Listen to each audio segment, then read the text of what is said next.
Muito bem, a gente está de volta aqui com o Viçosa Cast, mais uma semana maravilhosa. Se você se divertiu muito com o nosso último episódio aí, foi muito legal mesmo, muita gente falou que foi muito legal. Enfim, eu e Lucas conversando muito, enfim, foi divertido, né, gente? Fala a verdade.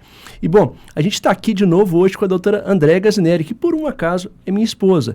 E como eu fico muito perto dela, ela vem sempre aqui. Quando ela não vem aqui para poder fazer entrevista, ela fica me olhando da cadeirinha ali para ter certeza que eu tô certinho. Né? Que você tá aqui, né, Cadu? Com certeza, é sempre bom pensar sobre isso, né? Mas enfim, vamos lá. Você vai perceber aqui atrás que hoje a gente tá rosa. E por que a gente tá rosa, Lucas? Outubro Rosa, né, Cadu? Exatamente, hoje é o último dia do Outubro Rosa. E a gente vai pensar muito aqui sobre o que a gente aprendeu no Outubro Rosa, o que está faltando, e é para você, principalmente, que esqueceu disso. Você pensou assim, não, Outubro Rosa não é para mim, eu estou muito nova, ou então, deixa para o ano que vem, eu não vou pensar nisso agora. Então a doutora Andréa está exatamente aqui para poder falar sobre isso. E além disso, uma coisa que ela vai falar hoje é sobre climatério. Ela fez um curso bem extenso aí da sociedade na última semana e foi muito bacana o que eu ouvi dentro de casa. Eu acho que vocês merecem ouvir isso. Então vocês que estão aí no momento mais né, entrando na menopausa e sentindo todas aquelas questões que a menopausa traz. Então hoje a gente vai discutir muito sobre isso. Doutora Andréa, grande prazer te receber de novo aqui. Bom dia. Eu gostei tanto que eu voltei, né? Pode me chamar todo mês, tá? É isso aí, assim. Eu falo que médico que se atualiza tem que vir sempre, né? Então, assim, você vem cá, fala uma coisa, foi fazer o curso, teve uma nova atualização, você tem que trazer pra gente, né? Na cirurgia plástica, eu faço muito curso, né, Lucas? Então, assim, isso é muito importante, né? Ele aprontou alguma coisa em casa, André? Porque o tanto que ele tá elogiando e falando e não deixa mais ninguém falar, só puxando, lógico, né? Puxa saco natural, mas ele fez alguma coisa de errado? Eu acho não, Lucas, é porque eu mereço mesmo. Olha, gente, você que tá me vendo aqui agora, deixa eu tentar explicar pra você o que aconteceu no final de semana. Eu fui para Belo Horizonte com as 3 crianças, ela ficou sexta e sábado fazendo curso, e eu fiquei com as 3 crianças, inclusive eu levei as 3 crianças no shopping. Vocês precisam ver que bacana que foi, realmente assim, uma coisa que você fala assim, eu sou pai, maravilha. Mas vamos lá, doutora Andréa. Todo mundo sobreviveu, né? Sobreviveu. Então é o que importa. Com certeza. Tá ótimo. E você aprendeu muito, você contou muita coisa em casa. E assim, eu sempre aprendo sobre as mulheres com você. É uma conversa que a gente tem em casa, né? A gente tem os mesmos pacientes, né? A gente tem gente que vai lá em você, gosta muito de você, vai em mim, ou faz o contrário. Então é um prazer falar sobre isso para você que é minha paciente, para você que é paciente da doutora Andréa e para você que está chegando aqui agora, tá bom? Doutora Andréa, conta para mim, o que é climatério? Climatério, na verdade, é todo o período, né, que vai abordar a menopausa, pós-menopausa até a velhice. Então, é o período que a gente parou de menstruar até a gente se tornar velho, né, idoso. Entendi. E aí, qual que é o tempo para que isso acontece no corpo da mulher? A gente ouve falar que tem gente que entra na menopausa com 40 anos. Isso existe realmente? Na verdade, a média é em torno dos 50 anos, mas é considerado uma menopausa normal após os 45. Antes disso, a gente vai chamar de menopausa precoce, e aí a gente tem que investigar as causas, porque não é o mais comum, né? E se não tiver nenhuma causa, for menopausa mesmo, o ideal é a gente repor logo o hormônio dessa paciente, porque tá muito cedo e ela vai ter muitas repercussões. Doutor Lucas, a gente vai falar de repor hormônio hoje. Sabe por que a gente vai falar disso? Porque a gente vai falar, finalmente, de alguma coisa que é certa para fazer aqui de hormônio, cara. Pois é. Não, e com a pessoa certa, E com a pessoa certa, exatamente. Especialista da área que vai saber conduzir tanto a indicação, as contraindicações e saber reverter caso haja algum efeito adverso. Exatamente. Também é muito importante, né? Eu vejo muita prescrição de muita coisa por aí que, num determinado ponto que tem algum efeito adverso, fala, agora você procura o outro colega. Eu já vou ter que entrar nessa conversa, André, porque não tem jeito de hormônio, né? Já que a gente começou a falar. Ontem eu atendi um paciente no consultório que fez vários exames, né? Uhum.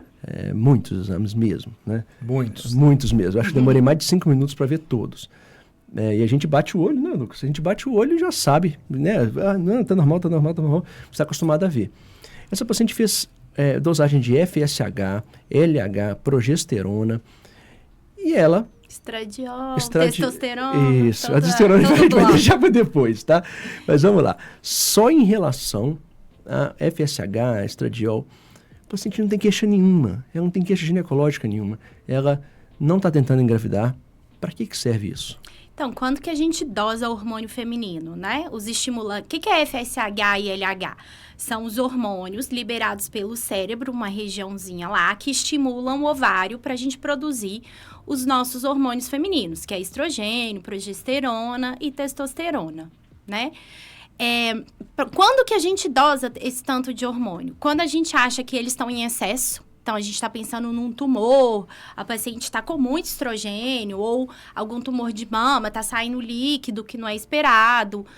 Quando a gente está pensando que ela está sentindo falta desses hormônios antes da idade que a gente imaginou. Então, a gente falou que a menopausa antes dos 45 tem que ser investigada. Então, nesse caso, é legal a gente dosar, para a gente ver realmente se aqueles sintomas dela são de menopausa mesmo, né? E quando mais que a gente dosa? No caso de gravidez, se a gente está pensando em casos de infertilidade ou reserva ovariana, ou que vai fazer algum tratamento para infertilidade. Então, são essas 3 coisas. Tem uma outra indicação que é relativa, que é quando a paciente tira o útero, e aí ela começa a sentir uns sintomas de menopausa e ela tá na dúvida se é mesmo menopausa ou não. E aí, como ela não tem o parâmetro da menstruação, porque ela tirou o útero, ela não sangra. Então, ela não sabe se está na menopausa ou não. Às vezes, a gente pode dosar. Mas o diagnóstico de menopausa é clínico. Ela está sentindo, a menstruação tá já irregular ou parou, ela está na menopausa. Não sabia. E assim, já começando a polêmica, que eu gosto um pouquinho, né? Eles adoram, mas eu também gosto. Então, pelo que a gente entendeu, não faz sentido um clínico qualquer ou um especialista de outra área, sem nenhuma queixa específica, sem objetivo de encaminhamento, sair dosando esse tanto de coisa. Aí a gente pensa o seguinte, dosei, o que eu faço com esse resultado? Manda para ginecologista. Bota embaixo do braço, o que ele significa? Porque sempre que a gente pede um exame, a gente tem que ter um objetivo. O que eu quero ver com esse exame? E quando a gente pede essas dosagens aleatórias, o que eu quero ver com esse exame, né? Nada. E pode dar alterado? Sim, porque primeiro que a produção hormonal, ela não é certinha diária, né? Então, principalmente os hormônios femininos, às vezes eles vêm impulsos. Então, se você dosar num dia, tá um valor. Às vezes você pode dosar, daí a uma semana tá outro. Se você dosar de manhã, vai dar diferente de à noite. Comportamento feminino. Eu não sabia. Nossa senhora. Aí você bateu naquilo, né? De manhã cedo. Andréia, eu vou te contar um negócio então. Acordo super bom humor. Super bem humorada. Bom dia, amor. Eu tô acordando. Ninguém merece acordar. Eu queria continuar dormindo, né? E como eu acordo 5 horas da manhã todo dia, aí fica, oi, amor. Aí eu chego em casa, pô, consultório legal, o cirurgia foi ótima, Lucas. Eu chego em casa, pô, tudo bem, gente? Ela, o que é? É mesmo, gente. 6 horas da tarde eu não tenho mais energia, acabou. É verdade mesmo, mas gastou tudo, né? Gastei tudo. Não, mas essa história da liberação hormonal não ser cíclica é muito importante dos pacientes entenderem, né? Sim. A gente vê muito diagnóstico equivocado. Exatamente. De vários tipos de hormônio, doenças hormonais. Primeiro, por conta de uma solicitação de exame sem indicação adequada. Segundo, a interpretação inadequada. Isso. Então, eu vejo muito isso. O paciente chega para mim também com um monte de hormônios. É muito comum também hormônios da tireoide virem um TSH um pouco aumentado numa época, aí você vê os anteriores normais, e o paciente já viu na internet que precisa de tomar tal remédio. Calma. Isso pode ser somente que naquele dia houve uma alteração na liberação hormonal. Isso ainda houve assim, né? Poxa, isso te mostra que você está muito cansado, parará. Quem que não está muito cansado, Lucas? Quem que não está fadigado? Quem que não está muito cansado? Quem que não está com tendência a ganhar peso? Tendência a ganhar peso, nossa senhora. Voltando aos nossos hormônios, então a gente não precisa dosar. O nosso diagnóstico de menopausa, então, é clínico, né? E aí vem sempre a pergunta no meu consultório. Eu tenho que fazer reposição hormonal? Essa pergunta é a né? pergunta do milhão, aliás, gente. Então, olha só. A doutora Andréia, dessa vez, ela vai olhar nessa câmera aqui, ó, e ela vai falar pra gente se tem que fazer ou não tem que fazer reposição hormonal. A indicação de reposição hormonal é, estou com sintomas. Então, não existe assim, eu tenho que repor para todo mundo porque esse hormônio vai me fazer falta. Não, esse é um processo natural do envelhecimento. Porém, os sintomas estão me incomodando. Que sintomas que são esses, né? Mais comuns são os famosos calorões ou fogachos, que é um calor que sobe normalmente e vai para o rosto. E a mulher tem um calor súbito que passa rapidinho, né? Outros sintomas aí vão ser vários. Mudanças de humor, irritabilidade. Isso aí na mulher é bem difícil, né? Os dois rindo já. Então, nessa variação desse humor, insônia. E aí a gente vai para os sintomas geniturinários, que é o quê? Dificuldade ou uma variação da urina, né? Pode ser que ela comece a fazer muito xixi ou tenha dificuldade para fazer xixi pelo ressecamento ali da uretra e da vagina. Sensação de ressecamento dessa vagina. E aí isso pode levar a alterações de relações sexuais. Então, aí tem muitos sintomas aí pra gente ter. Maravilha. Então, assim, a gente... não é uma coisa, não é uma fórmula de bolo, né? Não. Não é um exame. Eu vou voltar aqui do exame só para a gente poder falar sobre isso.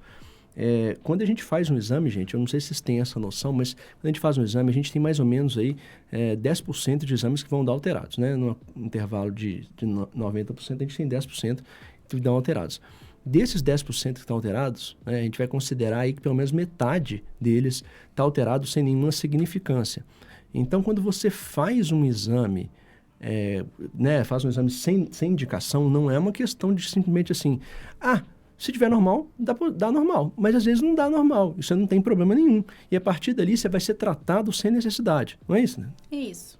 E às vezes você vai usar uma medicação que não precisava e toda medicação tem efeito colateral e às vezes você vai ficar cismado com isso. Você vai... né? Às vezes eu vejo paciente falando assim, não, porque eu tenho hipotireoidismo, e isso vira o estigma da paciente. Sem dúvida. Tudo que acontece na vida dela é o hipotireoidismo. hipotireoidismo, que às vezes nem existe, né? Então, assim, a gente tem que tomar cuidado com essas coisas, a gente estigmatizar a paciente, falar, não, você é assim, você tá assim por causa de um exame alterado, que às vezes tem pouca relação mesmo. Agora eu vou fazer um gancho aqui, menopausa, outubro rosa. Suponhamos que nós temos uma paciente que esteja muito sintomática e que te procure para fazer uma reposição hormonal nesse sentido. Só que essa paciente, por algum motivo, te conta uma história familiar e que faz você pensar numa contraindicação de um tratamento hormonal por conta de história familiar de câncer e tudo mais. Acabou para ela? Não tem mais opção de tratamento? O que pode ser feito? Primeiro que pra gente contraindicar a história familiar, tem que ser um parente de primeiro grau, né? Então, assim... ou então 2 parentes de segundo grau. Então, tem que ser a mãe, ou então a avó mais a tia, ou então a filha... porque aí, sim, a gente fala que esse câncer provavelmente tem uma origem genética. Se a gente pensar no câncer de mama, 10% deles só tem origem genética, hereditária, né? Então, tem uma mutação lá no gene que vai passar na família. Os outros 90% dos cânceres de mama são aleatórios. Certo. Então, nessas pacientes que têm uma história familiar, aí a gente tem que ver que história familiar que é essa. E aí, a gente vai ver risco-benefício. Porque a reposição hormonal da menopausa, ela aumenta a taxa de câncer de mama, mas ela melhora um tanto de outras coisas. E aí, primeiro que você tem que esclarecer isso para a paciente. Para a gente ter uma ideia, quem não usa reposição hormonal, nas mulheres, 30 a cada 10 mil mulheres por ano vão ter câncer de mama. É muito Se pouco, você se você usa a reposição hormonal, aumenta em 8 mulheres. Então, 38 a cada 10 mil. Então, a gente morre de medo, mas não é uma coisa tão assustadora. É isso. Estatisticamente falando, Estatisticamente falando. Se a gente for pensar, se a paciente for obesa e tiver diabetes ou hipertensão, a gente aumenta em 10. Então, a reposição hormonal aumenta em 8 mulheres. Obesidade mais outro fator de risco aumenta em 10. Então, seriam 40 mulheres a cada 10 mil. Olha isso. Então, a gente tem tanto medo da reposição hormonal, mas a gente não pensa nos outros fatores de risco. Talvez você esteja fazendo uma coisa muito pior do que a reposição, Sim, sem dúvida. né? E a reposição tem benefícios. ela melhora do ponto de vista cardiovascular, ou seja, melhora todas as doenças do coração, diminui risco de infarto na mulher, né? Ela diminui deposição de placa, ou seja, o colesterol gruda menos, a gente melhora esse colesterol, a gente diminui osteoporose significativamente. Então, tem um monte de benefícios que a gente não leva em conta. Mas na sua paciente, Lucas, voltando, ela tem outras opções que não a reposição hormonal clássica, convencional. A gente sabe que tem algumas linhas de antidepressivos que melhoram alguns sintomas, inclusive até os calorões. Então, eles não são a primeira escolha. Mas nessa paciente que talvez não possa o hormônio diretamente, ela pode usar esses antidepressivos, né? A gente tem hormônio vaginal. E esse hormônio vaginal vai atuar no local. Então, quem teve história de câncer de mama, não tem problema. E aí, vai resolver a questão urinária, vai resolver o ressecamento vaginal, a falta de lubrificação. Sim. E, se não quiser essa linha, a gente pode tentar linhas naturais. Alguns fitoterápicos funcionam. Para algumas pacientes, sim, outras não. Já não é... Mas a gente não vai para a linha do tão científico assim, né? Placebo funciona, né? Exatamente. Funciona. E a gente tem, para alguns sintomas, aquela velha história. Atividade física, dormir bem, comer bem, a gente consegue solucionar. Então, isso aí vai depender como que essa paciente quer, quais os sintomas que ela tem para eu direcionar o tratamento. Muito bom. Muito bom. Antes de a gente continuar aqui, né, eu quero lembrar as pessoas que é muito importante você que está assistindo no YouTube, ou mesmo você que vê aí os nossos flashes aí no Instagram, muito importante você se inscrever no nosso canal. Nosso canal está crescendo muito, a gente só tem um mês aqui, nosso canal está realmente crescendo, estou muito orgulhoso disso, né, Lucas? Graças a Deus. Muita gente assistindo os vídeos, hein? Assim, olha, a gente está tendo aí 100, 200 pessoas assistindo vídeos de 1 hora, Lucas. Então, assim, realmente... as pessoas gostam dos nossos vídeos, né? Então a gente está muito feliz. Mas se você se inscrever, vai ser mais fácil de você saber que os nossos vídeos foram feitos. E se você ativar o sininho, você pode ser notificado. E ser notificado faz com que você não perca nada mesmo. O seu like aqui pra gente, nos outros vídeos, nesse aqui também, é essencial. A gente vai aproveitar para te falar que assim, a gente está aqui de novo no estúdio da Montanhesa. A gente tem esse horário aqui, que já é um horário nosso, né, Lucas? Já está fixo aqui. Já está fixo. Hoje eu pedi o Rosinha, olha lá, fez na hora. Os caras realmente impressionantes, né? E assim, o material, né, Lucas? A gente estava falando que assim, a gente chegou aqui, o material era muito bom, mas hoje é muito melhor, né? Não, tanto em termos técnicos de equipamento, tanto em termos técnicos de evolução nossa e da equipe também, né? Sem dúvida nenhuma, a gente está melhorando. E com a convidada igual a Andréia... Quando a gente trouxer aqui o Dr. Roberto Calil, lá de São Paulo, lá do Sírio-Libanês, né, que é o médico dos presidentes aí, Dr. Lula, enfim, quando a gente trouxer eles aqui, aí você vai falar, nossa, eu vi pequenininho, nossa senhora, eles eram tão pequenos, já cresceram tanto. Então, assim, se você começar de agora, você vai poder falar, não, são os meus médicos do podcast, não é, Lucas? Dr. Roberto Calil Filho, convite está feito, tá? Vai acabar que ele vai assistir isso aqui, né, que a gente vai marcar ele. Convite já tá feito. Vamos ver. Eu gosto de gente assim, né? Brincadeiras à parte. André, deixa eu te fazer uma pergunta que fica passando na minha cabeça lá no consultório. Bom, eu tenho pacientes, eu tinha um nicho de paciente muito claro no consultório que tinha entre 20 e 40 anos. Tá? Qual que é a minha paciente principal no consultório? Sempre foi, hoje ainda é aquela paciente que teve 1 filho, 2 filhos, não quer mais ter filho e ela quer fazer uma cirurgia plástica. Mas eu estou impressionado como que está aumentando cirurgias plásticas além dos 40 anos. E eu tenho operado pacientes de 60, 70, né? A pessoa fala, não pode operar, vai fazer plástica com 70? Fala, não, vai ficar mal com o corpo dela. O que você tem visto em relação a essas pacientes? Elas mudam alguma coisa ali em relação à autoestima, em relação à forma como elas se enxergam, a vaidade depois que elas entram na menopausa? Eu acho que a gente tem que pensar algumas coisas. Primeiro é que as mulheres estão mais vaidosas nessa faixa etária, né? Elas estão investindo mais e elas estão chegando na menopausa mais saudáveis, com um corpo melhor, então com mais vontade de manter esse corpo melhor. O que acontece depois da menopausa? Como a gente para de produzir praticamente para de produzir os nossos hormônios, há uma redistribuição de gordura no corpo, né? Quem faz o padrãozinho pera, violão da mulher é principalmente estrogênio. Então, quando as mulheres querem usar testosterona, só para me... Desculpa ter te interrompido, mas as mulheres querem usar testosterona? Mas aí é para ganho, elas querem para ganho de massa muscular, Mas né? elas vão perder esse corpo de pera?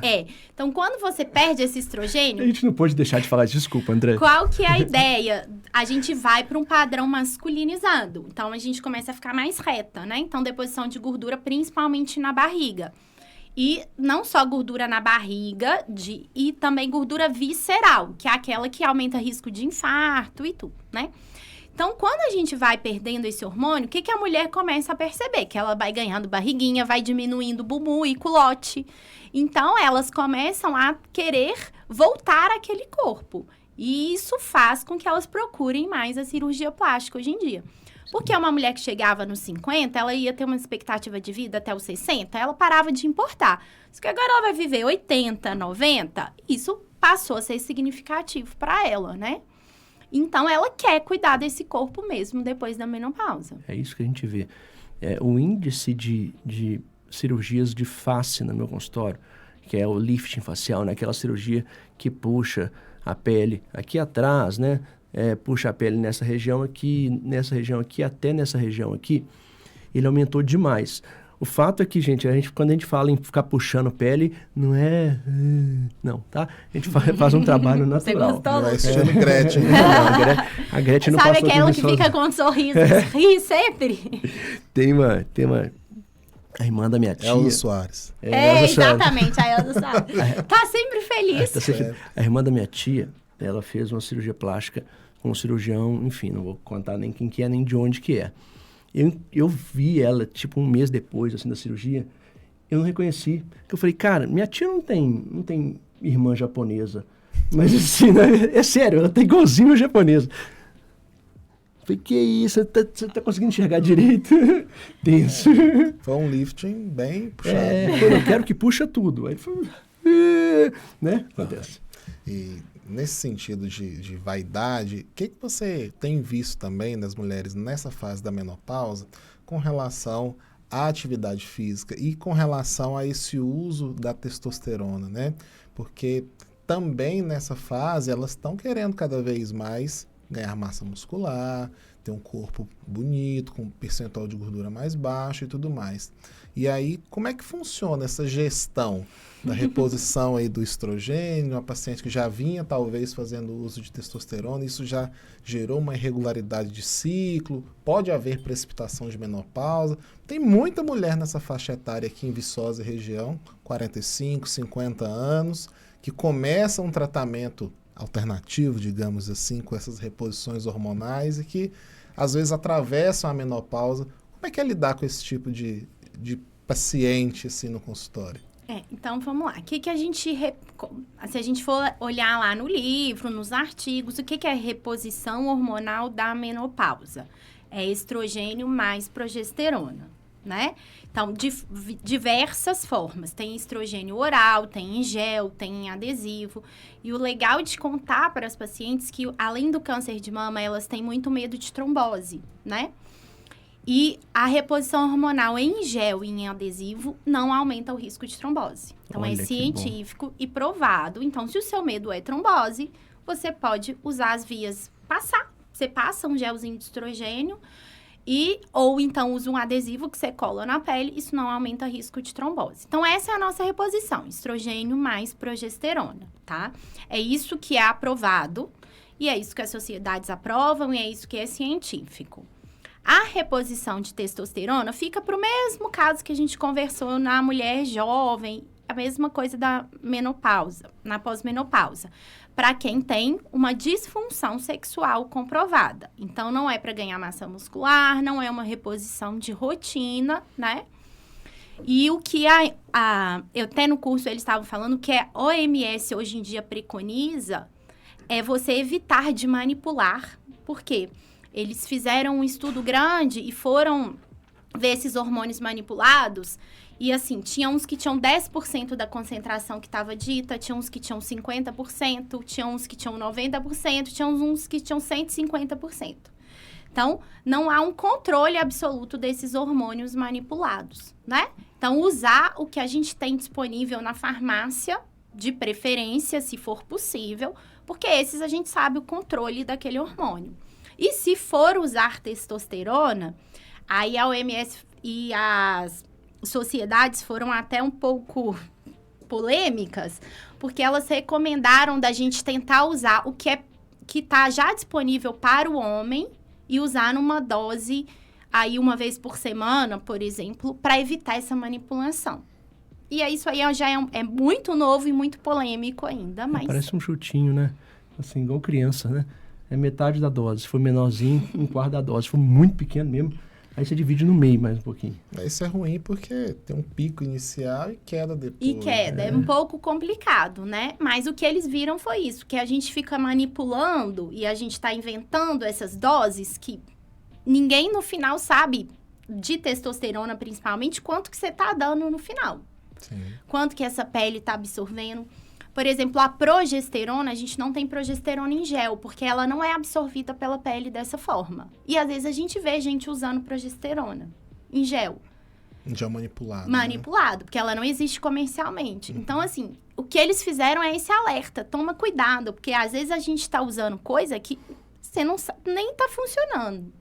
E por que a progesterona é importante?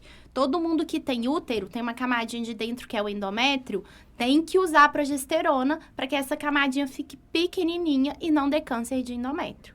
Então, ela é muito importante. Aproveitando então, Andréia, com relação à reposição hormonal, nós tivemos um caso que foi para a TV, foi para a mídia, de uma atriz muito famosa, a Cláudia Raia, né? Uhum. E que ela estava fazendo um tratamento para engravidar. Uhum. Só que ela já estava, se não me engano, aos 54, 55 anos de idade, e ela fazia um tratamento para preparar o útero com a intenção, inicialmente, de fazer uma fecundação in vitro e tudo mais. E, segundo ela, acabou engravidando por via natural. Uhum. E aí, o ginecologista obstetra foi explicar que a reposição hormonal fez ela ovular naturalmente e tudo mais. E, por coincidência, há um tempo atrás, na nutrologia, um dia eu estava lá, de bobeira, no intervalo de uma aula e outra, eu entrei numa aula da endocrinologia. E aí, estava tendo uma aula de reposição hormonal na menopausa. E aí, eu assistindo a aula e falando que uma das coisas que pode acontecer durante a reposição hormonal é de, porventura, haver ovulação, um ciclo menstrual nesse período aí. Isso é possível mesmo? 55? E aí? 55 Mas anos, a pode ser Cláudia que ela, Raia. depende da idade que ela entrou na menopausa também, né? Ela pode ter entrado com 54, assim, isso Entendi. é possível e é raríssimo, né? Isso acontece mais no período que a gente chama de perimenopausa, que são 2 anos antes e 1 ano após. Por quê? Você ainda tem alguns óvulos, então quase tudo acabou. Por isso que dá os sintomas. Quem produz hormônio? O óvulo. Se não tem óvulo, não tem hormônio. A gente chega, quando a gente está na barriga da nossa mãe, a ter 6 milhões de óvulos, né? Então, imagina que na menopausa você tem 3. Sortuda. Vai que, quando você está fazendo uma estimulação, usando uma dose hormonal, você consiga estimular esses 3 que sobraram. Isso principalmente depende da dose da reposição. Então, uma dose baixinha, que normalmente é o que a gente começa... A gente não fala sempre, né? Porque sempre em medicina não existe. Mas, assim, é raríssimo que se você usar uma dose baixa, você vai conseguir estimular um óvulo. Então, isso é muito raro, mas pode acontecer. A Cláudia Raia, especificamente, ela estava fazendo um tratamento para tentar engravidar. Então, ela estava usando uma dose hormonal muito maior do que a gente usa em reposição hormonal. Deixa eu só entender. Ela tá grávida? É porque Ela você... já teve o teve. filho. Nossa Senhora. Ela teve filho aos Senhor. 54, 55 anos. Gente, eu não vejo novela, tá? Eu não vejo novela, eu não Mas vejo... isso passou no noticiário. Na revista Quem? Não assisto, não leio. Jornal não. Nacional, Todo mundo fantástico. ficou sabendo. É fantástico, né? Vou te falar, fantástico. A verdade é que o Dr. Lucas, ele é noveleiro mesmo. Mas cara casou, Não, é porque tem o filho cara... ainda... Ou filha... cenas dos próximos capítulos, É. ainda não nasceu. Temos Ele ainda um chá tem revelação tempo. a caminho. Em breve. Mas isso é notícia do povo, isso é notícia do dia a dia. As pessoas vão até te achar fora da casinha de Eu não sou saber fora, eu disso. estudo nessa hora. Assim, Ô, gente, acontece. mas assim, o que a gente fala normalmente? Se a pessoa não quer engravidar 100%, né? Existe uma chance em 1 milhão, mas eu não quero de jeito nenhum. Aí você vai orientar ela de contracepção, que seja com preservativo, ou uma boa reposição hormonal que a gente faz, que a gente garante os dois, a contracepção e a reposição hormonal, é usar o estrogênio e usar o Mirena, que é um DIU de progesterona. A gente pode falar o nome Mirena, porque só existe ele no mercado, tá, gente?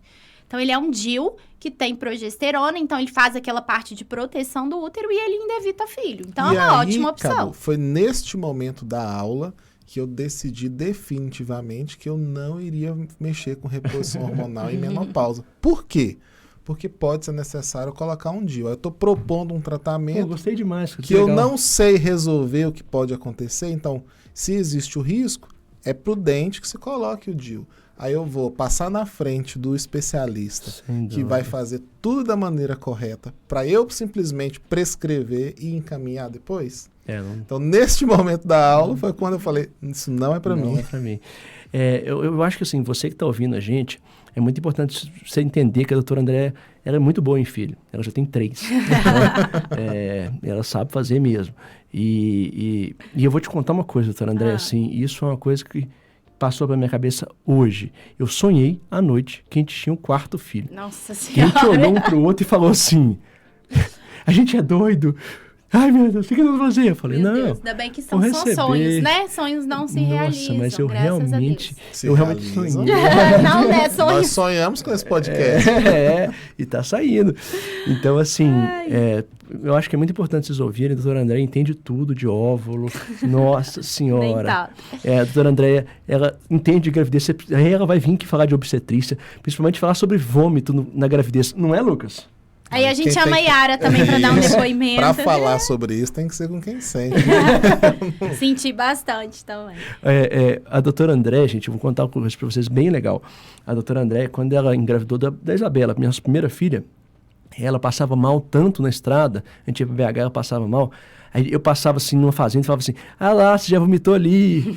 Ah lá, você já vomitou ali. Essa parte pode cortar. Não, vamos lá. Era impressionante, vamos lá. Então, E voltando ali na nossa reposição, então, nas nossas mulheres da menopausa, uma coisa que eu achei muito legal agora no curso, que houve uma mudança, é que antes a gente tinha como prevenção de osteoporose um outro benefício que não era tão pensado na reposição hormonal. Porque quando a gente vai perdendo os nossos hormônios, vai mudando o processo de formação do osso, né? Então, a gente começa a perder mais cálcio do que colocar cálcio no osso. E com a reposição hormonal, você mantém esse cálcio lá no osso. Mas era uma indicação, assim, secundária, vamos dizer. E hoje está se tornando uma indicação formal. Então, se a mulher tem um histórico familiar de osteoporose, se ela já tem uma osteoporose, por exemplo, né? Há uma indicação formal, por exemplo, de você usar reposição. Então, aquele medo que a gente tinha de reposição, ele tá caindo por terra, porque a gente tem reposições muito boas hoje e tá vindo novas indicações, pra gente ver como é legal. eu vou voltar na Cláudia Raia aqui, porque assim, eu não sabia de nada dela, né? Cadu, deixa eu só um parênteses aqui. O menino Porque- já deve ter 1 ano. É o seguinte, você é marido de ginecologista obstetra. Entendi. Então você faz uma pós-graduação continuada no Continuado assunto. em casa, é verdade. Eu sou o mais próximo do público leigo no assunto Leigo no aqui assunto. para fazer Aí você esse foi- tipo de Aí pergunta. você foi no Fantástico entender Não, mais. todos os tipos de pergunta e de modismo relacionados, eu estou atualizado, fora do contexto de Fora do pós-graduação contexto, continuada. É verdade. Mas eu quero usar esse caso da Cláudia Raia, porque assim, a gente falou de uma pessoa que engravidou muito tarde, conseguiu. Isso dá muita esperança para quem ainda pensa em engravidar. A gente teve um caso na família, né? Minha madrasta, ela engravidou do meu pai, né? Com 50 e pouco. Não, ela não tinha nem 50 anos, tinha? Próximo, acho que tava próximo. E perdeu logo depois, né? Então, assim, foi muito rápido. Mas, enfim, a gente tem que lembrar qual que é o risco para a mulher e principalmente para a criança de uma pessoa De que uma gravidez tardia. engravida com mais de 50 anos. Primeiro que quando a gente está numa idade mais avançada, a gente provavelmente já tem algumas doenças, né? Então, tem mais chance da gente ter pressão alta, diabetes, algumas outras coisas. E elas agravam durante a gestação. Então, a gente tem maior risco de pré-eclâmpsia, de diabetes gestacional. Então, a chance da gente ter complicações na gestação são maiores. Outro risco é aumentar a chance de aborto. Porque quanto mais velho a gente tá, mais velho tá o óvulo. Então, lembra que a gente ganhou os nossos óvulos lá dentro da barriga da nossa mãe. É o mesmo óvulo que tá lá dentro da gente. Querendo ou não, com o tempo, esse óvulo vai envelhecendo. Então, na hora que esse óvulo vai fazer a divisão, lá, não sei se todo mundo lembra lá da escola, né? Mas o óvulo e o espermatozoide se encontram e vão se dividindo para formar o zigoto, o embrião e por assim vai. E a sementinha, não? Achava que era a cegonha. Pois é, então tô muito desatualizado mesmo. Então, imagina que esse óvulo tá velho. Ele vai ter dificuldade para se dividir. Então, muitas vezes essa divisão dá errado. Então, quando dá errado, aumenta a chance do corpo reconhecer e abortar e aumenta a chance de síndromes e malformações, porque esse ovo se dividiu errado, né? Então, a gente tem aumento das doenças durante a gestação, aumento do risco de aborto e aumento das malformações e síndromes. A síndrome de Down, por exemplo, é altíssimo, né, depois dos 50 anos. Sim. Na verdade, ela começa a aumentar muito depois dos 35, né? E aí envolve também risco familiar, outras coisas. Mas depois dos 45 é uma chance muito grande. E o autismo tem se mostrado também a mesma coisa, né? Sim. A gente pesquisa muito, a gente entende que... Todas essas doenças ligadas ao gene vão aumentar o risco por essa dificuldade aí desse gene conseguir se formar. Vamos aproveitar, então. Falando de genética, falando de gente famosa, vamos mais uma polêmica popular, então. Por favor. Há uns anos atrás, a Angelina Jolie fez um estudo genético. Sim. E viu que tinha chance de desenvolver câncer de mama, né? Como que a sociedade viu isso no Brasil, a Sociedade de Ginecologia e Obstetrícia, no sentido de ocorrer uma busca, né, pelo rastreio genético, muita gente procurando esses exames. Na época, acho que só em São Paulo era feito esse exame, as pessoas pagavam muito caro, em torno de 5, 6 mil reais por esse mapeamento genético. Nem sei se hoje em dia isso está mais Tem um projeto acessível, de lei, né? Tem um projeto de lei que está para ser estudado, para poder colocar rastreamento desses genes, que são da Angelina Jolie, que é o BRCA1 e 2, no SUS, inclusive. Não, legal demais. E como que vocês viram isso, até do ponto de vista de alarmismo mesmo que isso gera, Na verdade, mas também como benefício eu para acho muitos pacientes, que né? a gente viu muito mais como um benefício e um alerta do que como uma coisa ruim, sabe? O que a Angelina Jolie descobriu? Que ela tinha uma mutação num gene que protegia contra o câncer. Então, quando você tem essa mutação, sua chance de ter câncer de mama e de ovário é muito grande. Proteger, não. Então, na verdade, Ela ficava desprotegida. Ela ficava O gene protege. Se você tem a mutação nesse gene, ele para de proteger. Entendi. Entendeu? Então, você fica mais susceptível a ter esse câncer. E ela não quis correr o risco, né? Entendi. E Claro, aí, certíssimo. dependendo, porque a gente tem 2 genes que são principais, que chamam BRCA1 e BRCA2. Dependendo de qual mutação você tem cerca de 10 até 25% de chance de ter câncer de mama ou ovário. E se a gente pensar o câncer de mama, se a gente pega ele inicial, hoje a gente tem quase 100% de cura. Se for um carcinoma que a gente chama in situ, ele tá bem no inicinho. Ele não se espalhou nem ali na própria mama. Então, assim, André, dá medo de ter câncer de mama, mas hoje o câncer de mama tem tratamento e tem uma sobrevida muito grande. Agora, câncer de ovário, para a gente ginecologistas e para os oncologistas, é um terror. Câncer de ovário, ele não tem rastreamento, normalmente a gente descobre tarde e com pouquíssima chance de cura. Então, para mim e para a sociedade de ginecologia e oncologia, na verdade, o que ela fez foi completamente correto. Ela já tinha filhos, ela estava ciente do que ela poderia ter, ela tirou a mama e os ovários. Muito bem. Bacana demais, Né? Voltando aqui, eu esqueci de novo o que eu ia falar, mas eu ia fazer uma pergunta, mas eu esqueci, cara. Posso falar um pouquinho da gente como que rastreia o câncer de mama? Posso perguntar? Eu ia então. falar de reconstrução de mama, Não, mas mas- aí eu prefiro que você fale antes. Vai lá.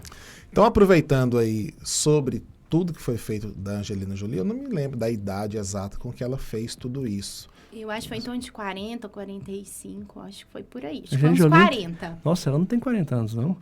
Que mulherão. Brincadeira. Mas brincadeira, assim, vou apanhar. Se a gente for pegar do ponto de vista de rastreio hoje no Brasil, o que a gente tem como preconizado aí em termos de idade, relação familiar prévia? Tem alguma diferença de mulheres que têm história familiar? Como que A gente, na faz verdade, isso? tem duas diretrizes. Uma que é do Ministério da Saúde e uma que é de todas as outras sociedades. Então, da sociedade de mastologia, de endócrino, de onco, de ginecologia.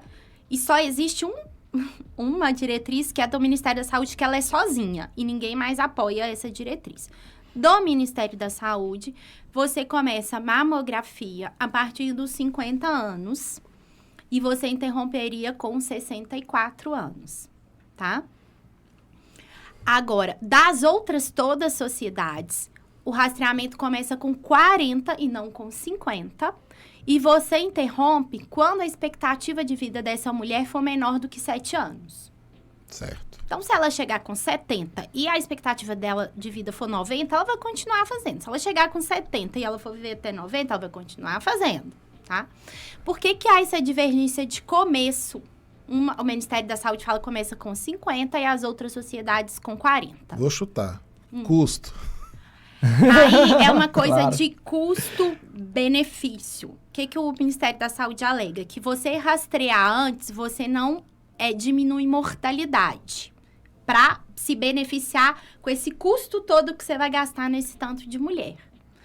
Só que o que a gente sabe que talvez mortalidade a gente não diminua, mas morbidade a gente diminua. Por Explica aí quê? para as pessoas qual que é a diferença. A gente não vai diminuir o tanto de gente que morre, mas a gente vai diminuir o tanto de gente que sofre e que convive com essa doença. Já é Por quê? suficiente, né? Eu acabei de falar, olha, se eu descubro o câncer pequenininho, quase 100% de chance de viver. Se eu descubro ele maior, aí essa paciente tem que tirar a mama toda, ela tem que fazer rádio, ela tem que fazer químio, e ela ainda, às vezes, tem que tomar um remédio por 5 até 10 anos. Fora o estigma que a pessoa passa por isso, tudo a questão psicológica, afastamento do trabalho. Então, talvez essa paciente que tinha o câncer lá com 40, ela vai descobrir com 50 no Ministério da Saúde, ela não morreu. Mas olha só, ela vai descobrir um pouco mais avançado. Então, ela vai ter que tirar a mama toda e fazer tudo isso que a gente falou. Então, se a gente descobre ele com 40, bem pequenininho, que é o objetivo, na verdade, do rastreamento, é o quê? Descobrir lesões pré-malignas, ou seja, que não viraram câncer. Existem lesões que são feias e que se a gente deixar, vai virar um câncer. Se eu tirar essa lesão antes, nunca vai virar câncer. Sim. Então, esse é meu objetivo. Ou então, tirar muito pequenininho, para não ter essa morbidade, ou seja, essa doença toda, né? Então, por isso, todas as outras sociedades apoiam a partir dos 40 anos e que a mamografia seja anual. Ministério da Saúde a cada 2 anos. Eu Questão acho que de você custo, acertou, né? Eu acho que você acertou, né? Porque assim, quando a gente fala em rastreio populacional global, são muitas pessoas dentro dessa faixa de rastreio, né? E sem dúvida gera um impacto econômico muito grande, né? Mas uma coisa que eu sempre falo para as pacientes, e a gente toca muito no assunto aqui no podcast, é a responsabilização própria pela sua saúde, né? Sim. Muitas vezes a paciente nesse caso, ela vai falar que, porque eu não consegui marcar a mamografia, não consegui isso, não consegui aquilo. Tudo bem, eu entendo que as pessoas muitas vezes não têm condição de pagar o exame. Mas será que essa falta de condição também não esbarra numa falta de priorização? Com certeza. Então, talvez se a sua prefeitura, se o seu município demora a liberar o exame, mas se você tem uma condição de, junto da sua família, fazer um esforço, conseguir um desconto, fazer esse exame particular, ou com desconto do seu agregado aí, que a gente não pode chamar de plano de saúde, né? Mas tem várias carteiras de desconto no mercado e tudo mais. Mas, enfim, que o objetivo final seja fazer o exame. A gente tem que delegar um pouco mais isso aos pacientes também. Sim. E acho que a importância da campanha vem muito nesse sentido, né? Se as pessoas não têm condição de fazer o exame pelo Ministério da Saúde, pelas prefeituras e municípios, como deveriam, por que não não fazer um exame particular, não procurar uma outra alternativa, Sem dúvida. porque o benefício é pessoal. E assim, a gente tem que reforçar também que, mesmo que o exame não tenha sido feito pelo SUS, se há um diagnóstico, o tratamento vai ser feito pelo SUS, né? Sim, completamente. E tem viagem, né? Viagem é muito mais caro que isso, né? Fazer Roupa, diagnóstico. viagem, bolsa, qualquer outra Fazer coisa. diagnóstico O de que a câncer. gente tem na estatística do Brasil é que a gente, tanto para mamografia quanto para preventivo, que rastreia o câncer de colo, é que a gente sempre faz nas mesmas pessoas. Então, assim, tem aquele bloco que vai sempre. E a gente não consegue atingir esse bloco que não vai. Então, a gente faz mamografia todo ano daquela mesma mulher. E essa mesma mulher, Ela tá se prevenindo, mas tem a amiga lá do lado que nunca vai. Isso é que é o nosso problema em termos de Brasil. A gente acaba rastreando sempre as mesmas mulheres, né? Por isso que a gente tem tanto câncer. André... Deixa eu só falar aqui claro. de rastreamento, que se você tiver um parente de primeiro grau que teve o câncer, e aí você vai começar o seu rastreamento antes, tá? Não é com 40, é 10 anos antes da idade que ela foi diagnosticada. Então, se minha mãe teve um câncer aos 30, eu tenho que começar com 20 anos o Olha meu que rastreamento. Uma pergunta surpreendente agora. Isso vale para os filhos homens também? Ou como é que funciona isso? Não. Muita gente não sabe, né? Mas o câncer de O que mama pode vale acometer é o raro, homem, né? mas pode acometer o homem. O que vale é o seguinte, se você tem um parente homem que teve câncer de mama, a chance desse câncer ser genético é imensa. Então, você, mulher, tem que começar seu rastreamento antes também, tá? Então, quando tem um homem na família, as mulheres todas têm que prestar muito atenção. Muito legal. André, eu queria te perguntar, e agora puxar a sardinha pro meu lado. Reconstrução de mama. Eu não sei se as pessoas sabem, mas eu faço reconstrução de mama, adoro fazer, né? Eu acho que, assim, é trazer dignidade de volta a uma pessoa. E, assim, a gente pega essa paciente num momento muito difícil, né?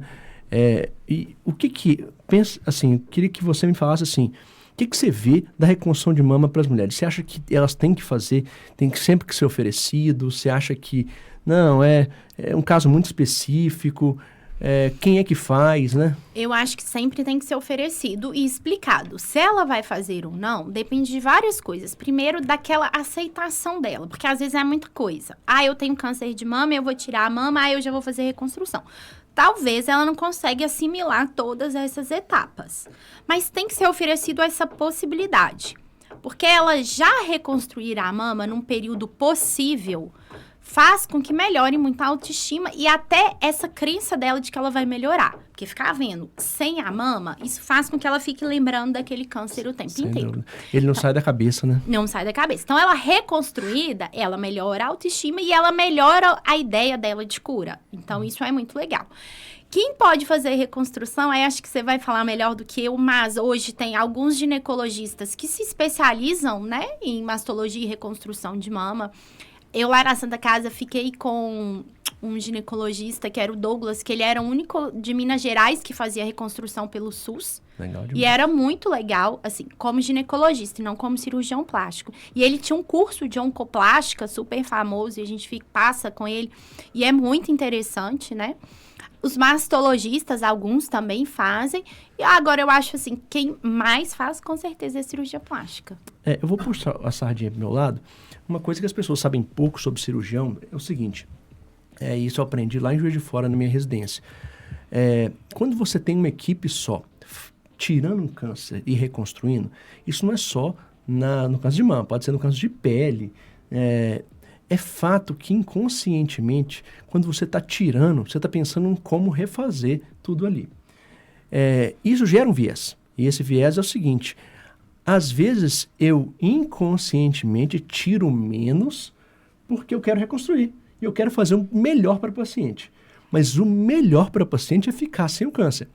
Então, tinham muitos oncologistas cirurgião oncológico lá em Juiz de Fora, que eles falavam assim: eu vou tirar o que eu precisar, depois você se vira. Você se vira. E eu falava com eles a mesma coisa. Eu falava assim: tira o que você precisar, depois eu me viro. Por quê? Porque numa cirurgia dessa, a prioridade é ficar sem o câncer. Não adianta nada reconstruir o câncer voltar, né? Então, assim, por que eu acho que o cirurgião plástico tem tanta relevância nessa hora? Porque ele não tira nunca, né? E a gente tem eu vou falar, um arsenal quase que infinito de retalho e enxerto para poder fazer nesses casos. Sim. Então, assim, a gente sabe o que fazer mesmo, assim, eu acho que é o treinamento maior que o cirurgião plástico tem. Um deles é a reconstrução de mama, né? E eu acho que, assim, eu gostaria de fazer mais se eu recebesse esse paciente. Os que eu recebo, eles, né, estão me ouvindo aí, sabem que a gente muda a vida das pessoas de verdade. Mas, enfim, Sim. eu acho que o próprio paciente tem que falar assim, posso fazer com cirurgião plástico, né? Com certeza, quando você falar isso, você vai descobrir que eu faço pelo convênio. Olha que bacana. Aí você vai falar assim, nossa, adorei, vai refazer minha mama pelo convênio, é verdade, né? Porque é uma doença, a cirurgia reconstrutora, eu vou fazer isso por você sim, tá bom? André, mais uma vez, muito, muito obrigado pela presença. Assim, vou ser sincero com você, eu amei a sua primeira apresentação, mas essa daqui foi incrível. Foi uma incrível. aula hoje. Você deu uma aula. Menopausa e câncer. Eu te falo que você me surpreende diariamente, como esposa, como mãe nem se fala, né? Como minha companheira de sempre, né? Obrigada. E isso é um orgulho da minha vida. Eu acho que quando a gente fala de uma coisa que a gente gosta, né? A gente fica empolgado, inclusive. verdade. Essa área de climatério eu gosto muito. E acho que o Outubro Rosa é tão significativo, né? Pra gente abrir a mente mesmo e pensar, nossa, será que eu já fiz a minha mamografia? Ou se você não tem nada, nem mamografia, vai ao ginecologista. Eu sei palpar mama, tá, gente? A gente sem faz isso em dúvida. toda consulta. É o mínimo sim. que eu vou fazer por você. E se um nódulo tiver maior que 1 centímetro, eu vou palpar, então eu vou achar. Então, pelo menos isso eu vou fazer. Então, não esqueça, muita gente que tira útero fala, não preciso mais de ginecologista. E esquece que a gente tem mama, a gente tem ovário, a gente tem vagina. Então, o ginecologista serve pra isso, tá, gente? Eu não tenho, não. Assim, então para terminar aqui, André, eu queria te parabenizar por ter escolhido um marido tão bom. Né, assim, é sempre muito importante fazer isso, né, gente? E aí, agora a gente tá dando fim aqui, né? O Lucas não consegue encerrar de tanto... Muito obrigado por assistirem, pessoal. Desconsidere essa última parte. É muita diversão. Bom, gente, mais uma vez, só para falar para vocês, né, a importância de dar like no vídeo. Eu tenho certeza que você adorou esse vídeo aqui. Se você ficou aí quase uma hora, mais de uma hora assistindo esse vídeo, eu sei que você gostou demais, porque a gente se diverte e a gente tem um conceito que você vê aqui que não tem como comparar, né? Pessoas que estudam, professores universitários, gente que trabalha com residência médica, né, Lucas? A gente tem que estudar todo dia, né? Então, eu tenho certeza que você gostou. E se você gostou, deixa o like pra gente. Lembra que o canal vai crescer na medida em que você se inscrever e que você ativar o sininho. Então, esse canal vai crescer cada dia mais se você puder fazer isso pela gente. Importante, muito importante, lembrar que a gente vai estar aqui toda semana, né, Lucas?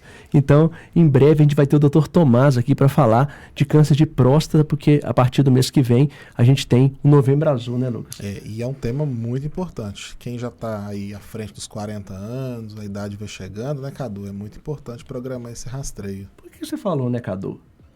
Você não tem mais 40? Eu tenho 40. Então, 40 e muitos dias, né? Muitos dias, quase 41. É bom a gente já vencer esse preconceito e começar a programar a visita ao urologista. Sei. Tá bom. Então, enfim, o Dr. Tomás vai vir aqui, vai virar azulzinho de novo, né? E o mais importante pra gente poder falar aqui hoje é o seguinte, gente. Você tá vendo aqui o estúdio que a gente tá, né? É um estúdio muito bacana. A gente tem um horário fixo, né, Lucas? Porque a gente sabe que é disputado, mas enfim, a gente está trabalhando sempre nesse horário aqui. E o estúdio que a Montanhesa fez aqui, gente, ele é incrível. Eu já pensei várias coisas depois que o Lucas falou que eu posso trazer minha família aqui. Eu pensei várias coisas em relação a isso, né, até para homenagem, etc. Mas assim, principalmente para você que quer participar do YouTube, né? Gente, a gente não aprende a falar no vídeo, não, tá? Assim, perdão, a gente não nasce com isso, não. Eu sou professor universitário, o Lucas também trabalha dando muita aula e a gente vai treinando, né, Lucas? Eu acho que uma entrevista em família, eu tinha sugerido aqui, André, no episódio, foi no aniversário, uma data especial de 80, Sim. de 90 anos de um avô, assim, trazer a pessoa para ser entrevistada, para contar a sua vida. Um ambiente muito bom, um som bom, uma iluminação boa. Isso fica um documento familiar, né? Eu sempre falo nesse exemplo, mas assim, podcast pode ser utilizado para muitas coisas. E a estrutura que a gente tem aqui... Hoje me perguntaram, um paciente, por exemplo, me perguntou, mas eu achei que você ia gravar o podcast aqui no consultório. Aí eu falei, não, a gente vai lá pra Montanhesa gravar, porque tem uma estrutura. Aí falou assim, mas vocês estão enjoados, né? Esses pacientes de são bonitinhos demais. Vocês estão enjoados, hein? Sei. Não, porque a gente quer transmitir qualidade no vídeo, né? Então, sem dúvida não tem nenhuma, jeito, né? Eu faço meus vídeos lá na minha casa, mas é incomparável aqui, enfim. Se você tem interesse realmente, a gente vai deixar aqui na descrição o telefone da Montanhesa, a gente vai deixar também os contatos para você poder começar a conversar, ver como é que você vai fazer, enfim. Tem medo não? Liga aqui, o Gustavo está aqui, ó, ele pode responder para você, menino bonito, né? Cabelo louro, enfim, faz parte. Mas enfim, só entrar em contato que você vai ter oportunidade realmente de fazer um podcast de verdade com qualidade, tá bom? Um abraço para você.